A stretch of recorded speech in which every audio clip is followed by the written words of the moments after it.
It is on. All right. Thanks, Andrew. Thanks for pronouncing my last name. I would like to also thank everyone for showing up. It's a second day of the conference. You know, I know it's been probably very busy for you guys last night, the day before, with the side events. So thank you also for all the panelists for making it here. Today I've got Laura, who's from Consensus. I don't believe Consensus needs any introduction. If you guys don't know what Consensus is, maybe you should question why you're at the Web3 conference. Laura is actually a lawyer by background, got a law degree because of crypto, because it is a difficult space to navigate. We've got William, who hosted an amazing rooftop drinks happy hour last night. Thank you, William. He is from Orbit, and that is a venture capital firm that's been around for, I would say, 12 years now, with the background of China Accelerator, SOSV, MOX, and essentially helping all the startup grow from Greater China into the world.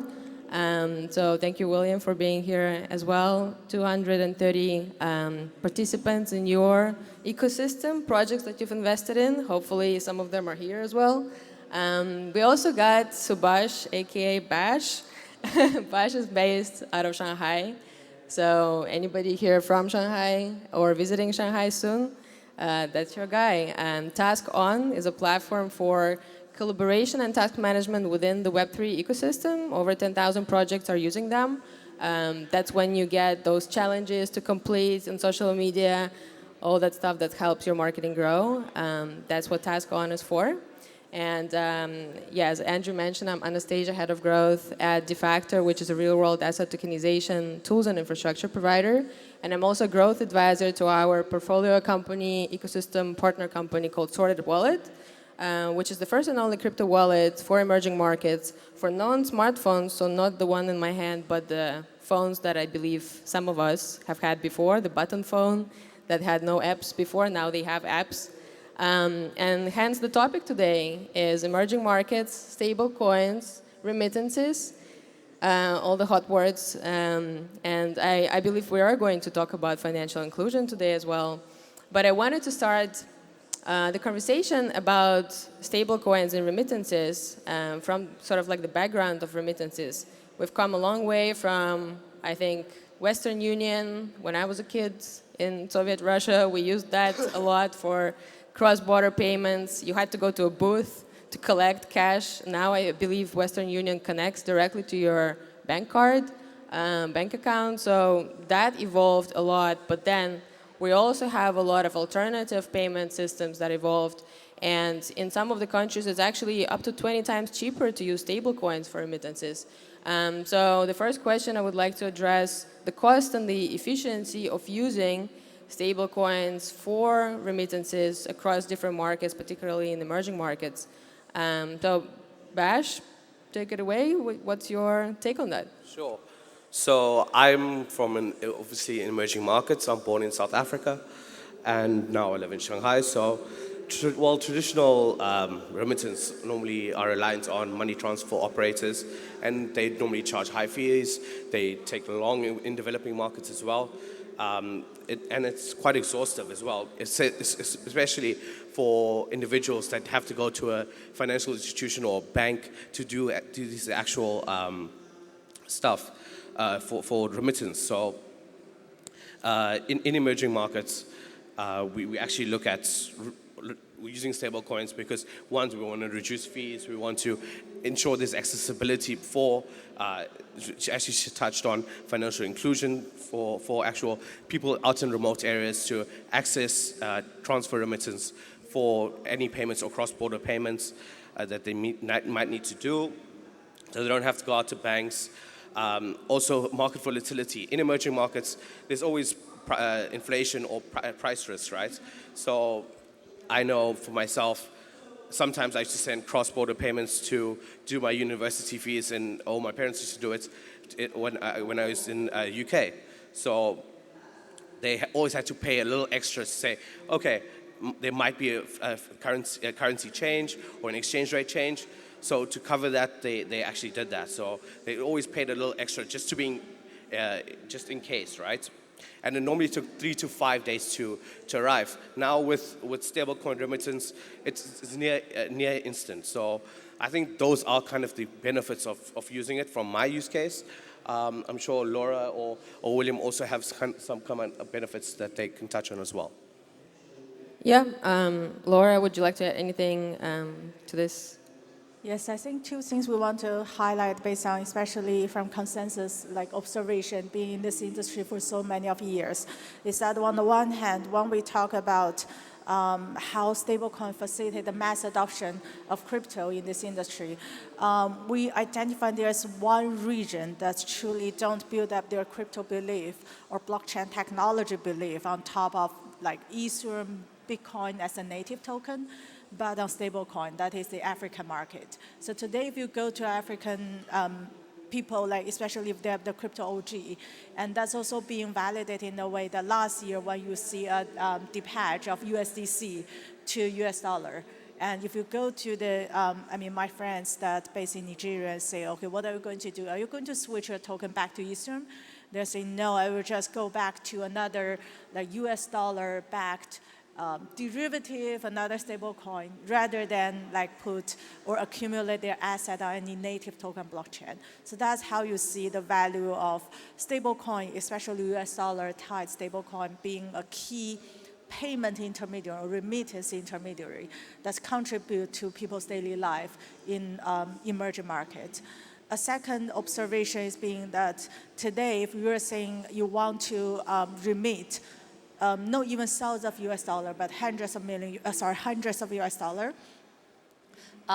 You make it happen even on the East mainnet. Imagine the cost is around, previously when I tried it like 2 months ago, sending money to my friend, it's around $3 equivalent of my amount. Without thinking about these 3 days of the settlement for a cross-border remittance, just think about the total cost. That cost today, even in the mainnet, has been much less than how you're going to make it happen in the bank and considering all the infrastructure's expense. Thanks. Thanks, Laura. And we will get back to the question of trusting stablecoins, and I'm glad that you brought up that example in Nigeria.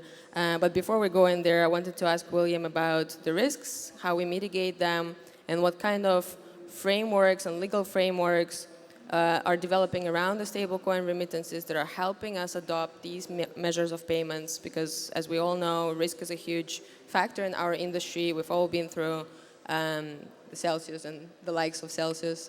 So how do we manage the frameworks around that?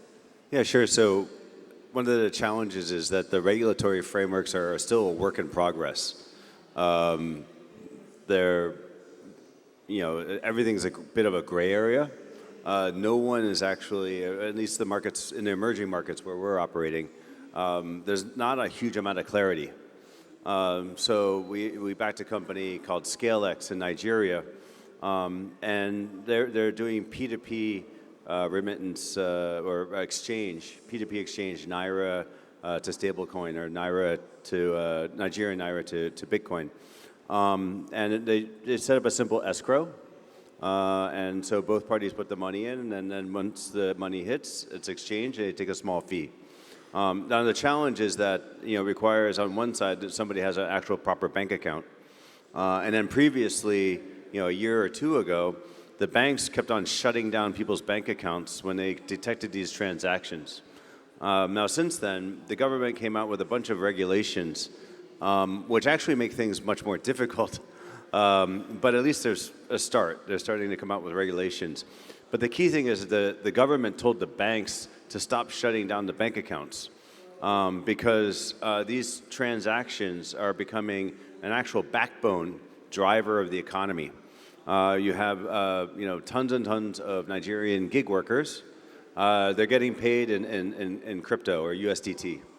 You also have all these businesses in Nigeria that actually need to pay for like SaaS. They need to pay for software. They need to do business. And using the local banks are broken. It's just not functional to be able to pay a monthly fee or to pay sort of any type of regular fee from a business in Nigeria out. So stablecoin is really a huge economic driver, and the volumes that we're seeing are going through the roof. So there's a new government in town. They're trying to regulate it. It's a step-by-step process. They're not there yet. But functionally, there's such a positive impact on the economy that the government's actually realizing that this is not about money fleeing my country. This is about money coming in and money coming out and driving economic growth. Thanks. Thank you, William. Anybody else? Bash, do you have anything to add? Sure, I'll actually touch on what William said. So he touched on uncertainty in the market. Sometimes it's also regulatory restrictions. So I myself live in China, so there is capital outflows restrictions where I try to obviously use stablecoins to my advantage because I utilize stablecoins within my own personal capacity. But it actually plays a part where, with regards to regulatory compliance within emerging markets, because when we look at the KYC and anti-money laundering effects that William touched on as well, for actually utilizing stablecoins in the kind of framework, I use it in a certain way. Even the users within our platform, that we have users from all around the world. So most of them are in developing nations. We have about 3 million users, about 1.5 million monthly active users, and most of our communities come from Nigeria or Africa, Southeast Asia, where there isn't it's a gray area for crypto, right? And they use crypto to hedge it against their current earnings. So they use Task-On for earning as a secondary source, and then they use that to actually transfer the money out to pay either external maybe remittance that they need to do, cross-border payments, and that way they kind of work in the gray area of regulatory frameworks. But we will see soon, as William said, the space is evolving, and as countries kind of adopt and develop more regulatory framework around it, for more trust, it brings more trust to the consumers as well. We will see people adopting crypto much better as well. Yeah, absolutely. And then based on what you guys were saying about that adoption, I think it's growing, and it's only going to grow more from now on in the emerging markets specifically.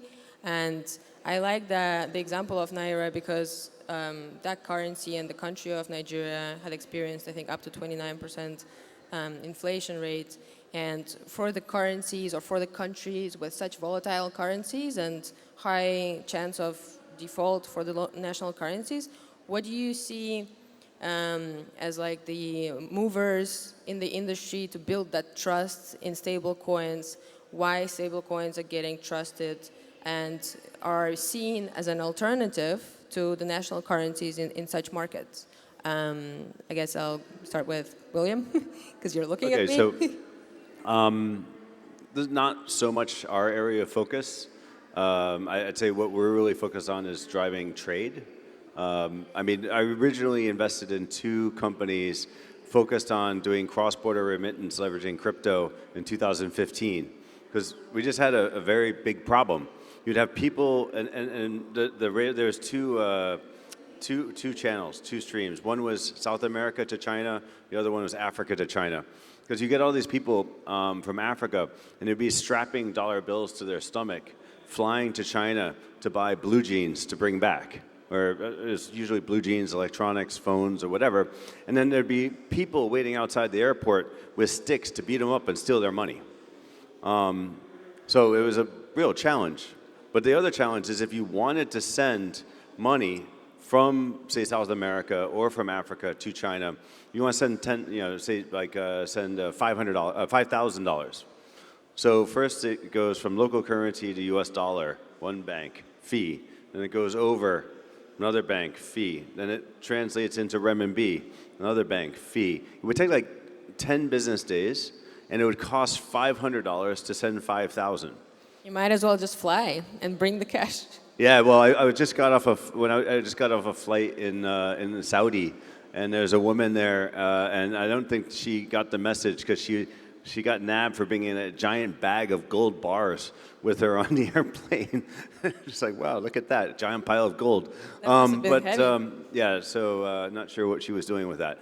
But the key thing here is just how do you how do you drive trade, and that's what we're really focused on. Bringing down the barriers, just reducing the drag, right? And I think technology plays a huge point here. So it's not about for us so much as a replacement for a central currency, but a way to move money back and forth that's a lot more efficient than the current banking system. And hopefully, once you put in the safeguards, you put in AML, KYC, you basically make it so that people aren't using it for money laundering, for example, then it has a huge opportunity. We have another company that does not focus on stablecoin or crypto to do money remittance, but they actually just send regular money. One of the biggest challenges, my friends in China that have factories, they make like plastic roofs, like tin roofs for houses in Africa. So instead of having a grass roof, you have a metal roof, and then the last 10 years, it's actually a lot cheaper than the grass roof. And it's a lot better because the rain doesn't go through it. But they were selling them to Africa. They could ship them, they could sell them, they could get the money. There's a good profit. But then they would get the local currency, and they could not get it back to China. So everybody knows it's very hard to get money out of China. But most people don't know that it's really freaking hard to get money into China. And so we invested in another company. They're Chinese people in Africa, and they basically just set up banking relationships with Chinese banks. And now they have Alipay and WeChat Pay. And it took freaking 2 years, but they did it. And now they can actually send money from Africa, fiat, to China effectively. And it's 2023, 2024. I mean, it's a mess. So it's not just that there's a crypto challenge. It's also the traditional rails are not very efficient. They're not set up. I mean, just imagine trying to set up a fiat, in this day and age, a fiat remittance company, and there's such huge demand that the company is taking off. Yeah, and I guess like once people have learned how to deal with the traditional fiat currencies, they don't want to learn a completely new, absolutely different thing. So that's where I feel like stablecoins have their place to be, because that's something that's relatively easy to understand. If it's US dollar-pegged coin, then people that are familiar with remittances payments across the world with fiat will be actually adopting it and trusting it. Any other comments, Bash? Anything you think drives that trust, or Laura? Yeah, I can share some insight or like observation during the conversation that I have for the globalization or the localization conversation for MetaMask and Linear.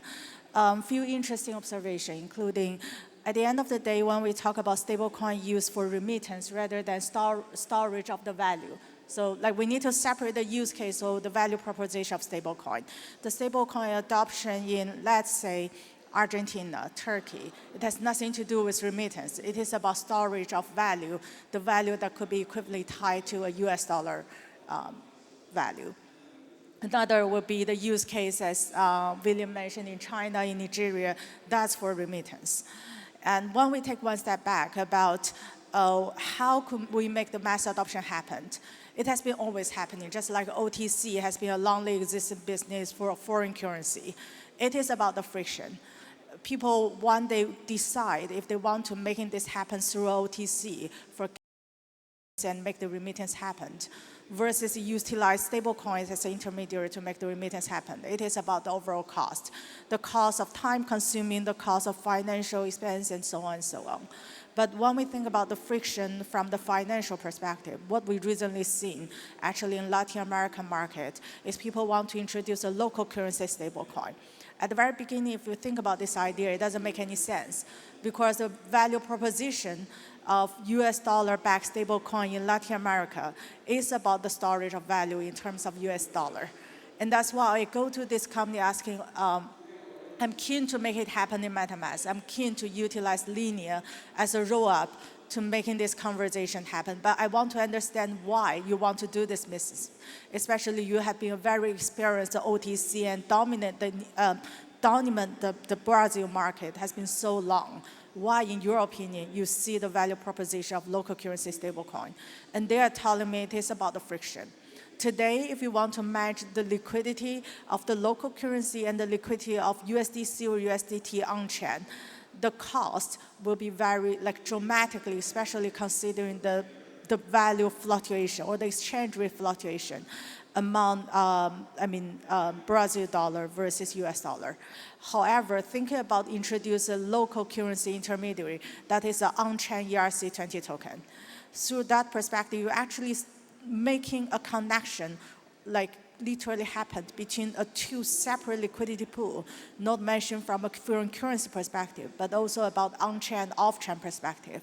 And therefore, from the business operator point of view, there is a value proposition by introducing a local currency tied stablecoin, being an on-chain ERC20, and in which case, the ERC20 liquidity pool that can utilize the existing DEX like Uniswap or PancakeSwap can be efficiently performed as an intermediary from liquidity management perspective to further ease their operation costs. So that's how you have been seeing the stablecoin business or even the stablecoin narrative in the crypto natives industry has been evolved in the past 12 months. And that's why at a certain level you do see that regulated stablecoin, even regulated local currency stablecoin, is going to bring some value to this entire conversation and initiative. Thanks, Laura. And I guess I can't avoid asking a question about the infrastructure because obviously Consensus is a powerhouse behind a lot of Web3 applications. I myself spent 10 years working in tech in the Greater China. Tech is, helping all of us move our industries forward. What is the infrastructure that is enabling a stablecoin adoption? What are the sort of requirements for that? That is the roll-up, actually. As I mentioned, that today, if you're doing a remittance on-chain on the mainnet, it costs you, and especially with the ETH price increase these days, it may cost you up to $5 equivalent of ETH. But if we're doing that on the roll-up, on a layer 2, imagine the cost is actually $0.5 after the 4844 upgrade or the Danko upgrade. From Linear perspective, which is a ZK EVM layer 2 introduced by Consensus, we're making the upgrade literally happen in the past 12 hours. But that's how Ethereum ecosystem has been developed and making this roll-up thing happening that increase the performance of the on-chain infrastructure, not majorly compromise the security, but the compromise is actually, frankly speaking, the centralization part. But what the ultimate goal from my personal view for how people is going to virtualize the remittance thing is that 3 years later, you don't experience, you don't differentiate a roll-up or mainnet.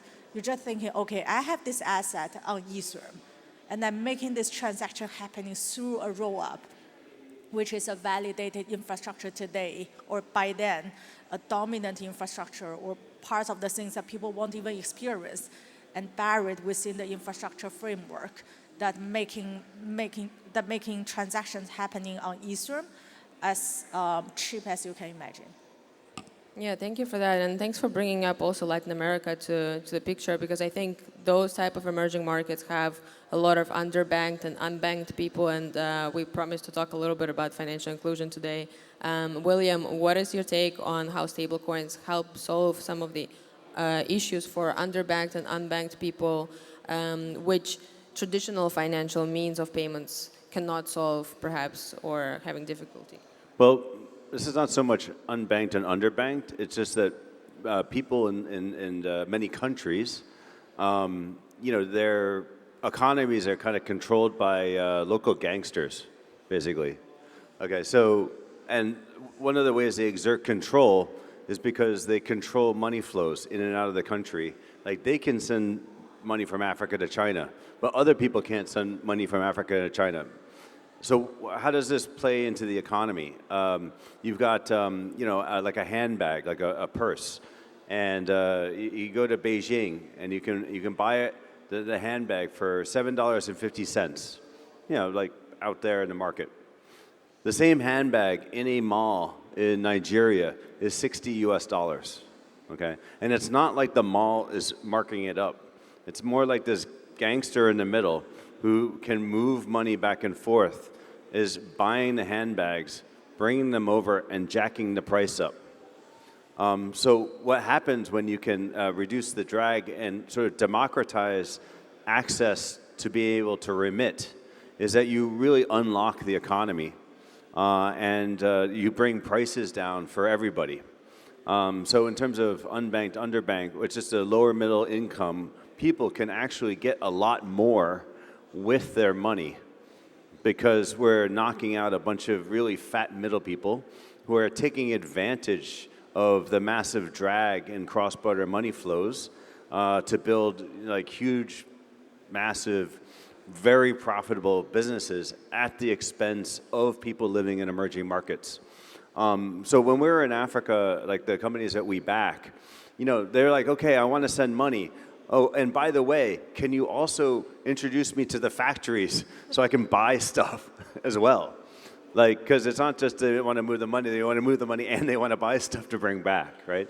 And so you would think that they would have these contacts, but they actually don't because they've never been able to buy something outside because they weren't able to send the money outside because it was controlled. So what we're looking forward to doing over the next 5-10 years is driving an economic transformation within a lot of these emerging frontier markets where we're invested. And one of the major drivers of that will be reducing the drag and actually opening up the ability to move money. Thank you. I just want to touch on your unbanked and banked version, the question. So what you see on TaskOn is as I said, a lot of our users come from developing nations and projects within themselves. We have 10,000 projects that are partnered with us. De facto have linear run campaigns on us as well. We see a lot of these campaigns running USDT or USDC campaigns, and they're going out to 18,000, 20,000 participants. And all of these participants, sometimes, I think for our Valentine's Day campaign, we had 1.7 million participants, and we had 50,000 USD to give away to participants as well. So we have to do these remittances. If we did it in a traditional method, it would never have worked. To 1.7 million people, imagine the fees, or the time of tracking each thing. So using our distribution system within our platform, easily to distribute the tokens that people get rewarded on there, and it's quick, simple, and pretty easy, especially those that are unbanked. It's not going to a bank, it's going to their wallet. So all they need is an internet connection, a cell phone, and a wallet that they need to do tasks and earn money. Especially in these developing nations, they use their current job, and then they earn money on the side as a second job or as a second source of income for their families. And since you've had so much exposure with all of these retail people essentially in the various markets, what do you believe is the driver for adoption in terms of education? How do we tell them about using stable coins for remittances?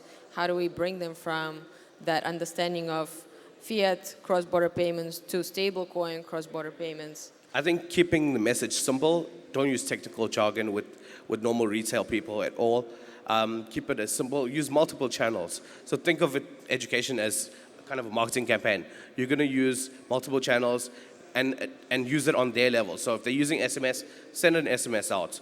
If they're using social media, Facebook for instance, or LinkedIn or whatever it is, put the message out there. Make sure that they're able to read it. You can also partner with NGOs or any other businesses that actually play a part in their economy, right? So they are business leaders. Educate them. They'll educate the public at a wider stance as well. Thanks. So this panel is coming to an end, but I wanted to finish it with the future outlook for stablecoin remittances in emerging markets. William, if you could give your perspective from the VC background view, what do you think the future is looking like? Yeah, no, I think, we're very very, very positive on it. I was a little bit early in 2015 when I invested in those two companies trying to open up remittances into China, and then China made crypto illegal, and then those How did it go? two companies died. So, but we don't give up.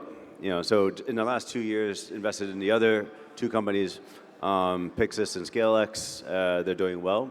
So sometimes we're a little early on things. I'll give just a quick example. So in 2015, did two cross-border remittance companies, because we had Bitcoin. I didn't know what it was. I read the paper. What can you do with this technology? So the first problem we're looking at solving is cross-border remittance. The second one is, how do you give investment products to people who don't have bank accounts? So I was thinking like Warren Buffett, S&P 500 ETF is his favorite investment because it returns 16% compounded every year. It outperforms most VC funds, right? But the vast majority of the world can't get access to this investment product because they don't have a brokerage account, let alone a bank account. So I invested in this other company called BitMEX because they were doing a derivative. And the idea is let's do a crypto derivative of an S&P 500 index fund. And we actually launched it. Nobody cared.